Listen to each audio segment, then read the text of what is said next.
Good afternoon, folks. Hope our creator is keeping you well and safe wherever you are in the world here on July 7th, 2022.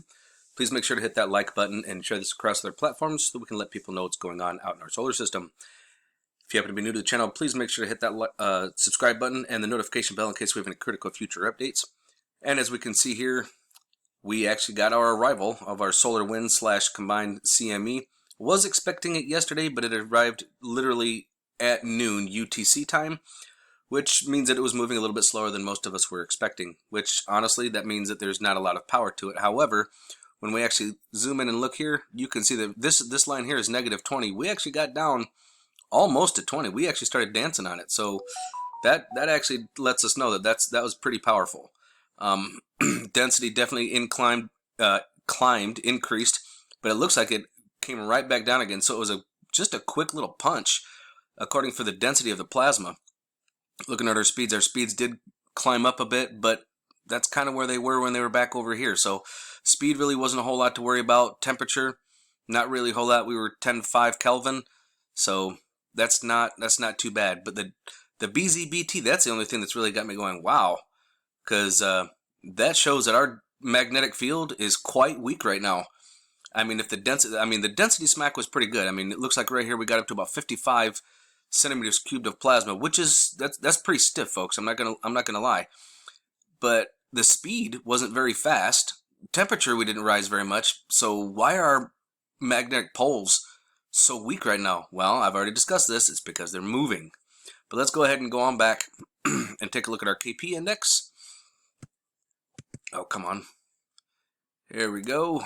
And we can see that there was aurora. So if you happen to be in the northern hemisphere, quite north, then you're definitely going to have some red, yellow, and green auroras, maybe even a little bit of pink in the sky, which is always nice to see. And here is our KP index, planetary KP index, and we can see that we did get up into a KP5, which really isn't too bad, and then came back down into it. We're currently in a KP4. But down here in College Station, yeah, we're still at a KP6. And actually today in Texas area, we're actually at a heat index of 111 plus. So yeah, this is definitely playing some little bit of impact on us. And as we're currently over here at spaceweatherpredictioncenter.noaa.gov, we can see that our flare index, we're actually back down into the B flare, living in a constant state of B flux with teeny little minor pops. But let's go take a look at that sunspot, shall we? Whoa, yo, look at the size of that ugly beast. Holy crap. So this is our positive. And our other positive is right over here, and all of these little guys are all the negatives, and these are right on top of it. Folks, I am expecting this to further develop into a larger one, and I'm expecting some more to develop in here. Because usually as it develops around and it's spinning, not only is it coming closer towards the equatorial plane, but you also got to think about inertia.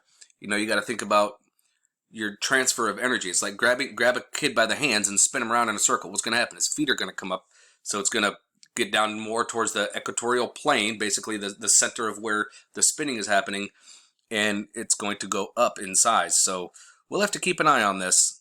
I'm really curious to see what's going to happen here. Ooh, god dang it, there we go. But as we take a look at our numbers, we've got a new one coming around here, and this is going to be a pretty nice one. This is very unstable too. There's not a nice round prominence like we have up here. Up here, that's the one thing, is that this part here is getting to be stable. In the middle, it's not, but this one here is getting to be quite stable, even though it's not perfectly round. It's getting to be that way. But this one down here, it's all kinds of different funky shapes, so that is very unstable. We'll have to see what happens with it.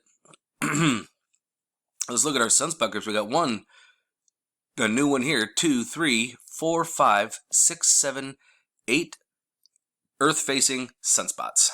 As you look at that in our color, so we can see our polarities, we've got our negatives on each side and our positive here in the middle, the one down here, this new one, and they're definitely funky shaped, so that's definitely unstable. But look at all the different activity. Look at how colored the sun is right now. A sunspot group can appear out of literally anywhere, and this, of course, is our really large positive, and then we got our negative, our positive here. So and it is growing. The negative here in the middle is growing. But look at here, you got more positive here, more negative, more positive. There's all kinds of energies all over the sun right now. Look at it. Look at all of these energies, positive and negatives. And this right here is our equatorial plane. So the closer they get to this, right in the center, our equatorial plane, this is like right close to it. So we definitely got to keep our eyes on this thing, because that's when we're going to get the most of our pops. Woo. And this right here, we're going to take a look at our pressures right now over the planet from our impact. And it's actually not as bad as one would think. You would expect, I would expect anyways, that this would come all the way back, not just to 30, but also on the top. But it only appears to be striking the majority of the bottom half of our equatorial plane. This, being north and south, even though we are tilted, I would be expecting it to come this way, but it really doesn't. This is really an awkward impact, folks. I'm not gonna lie. It's not like the normal ones. I mean, look at this here. I mean, this here is the day side and the night side, obviously, but look at how it kind of comes in like this, and then it wraps around, and you got all the pressure on the sides and on the back side of our planet. But this is really kind of funky looking. I'm kind of wondering what's going on. That's not something that's normal. I mean, I've seen it a few times, but why does it do that? I mean, it almost looks like from here, it almost looks like something's being projected out here to create our field. Do you see this? That's really awkward. As we take a look at our sun, we're going to take a look here at 304 angstroms of light, and we're going to see if we've got any kind of filament release. And I'm not seeing any major eruptions or releases coming on at the moment, so I think we're going to be all right. Nothing major that I'm seeing. I mean, we can definitely see filaments dancing across the surface of the sun, but nothing is being... Whoa. You guys see that right over here? It looks like this actually might be getting ready to release, but it's not going to be coming in our direction. Well, it could. I mean, if it snaps on this side and flings out, it could come our direction, but I'm not really too concerned about that, to be honest with you. I'm not seeing anything else, just teeny little snap, crackles, and pops, but we'll definitely have our eyes on that. Let's come on over here and check it out on the 193. See if we've got any kind of major motions going on. Something off the back side of the sun. You guys see over here? That was early this morning. Some kind of an eruption going away from Earth. But I'm not seeing anything else. Oh, we had a little eruption right here. A little poof right there. See that?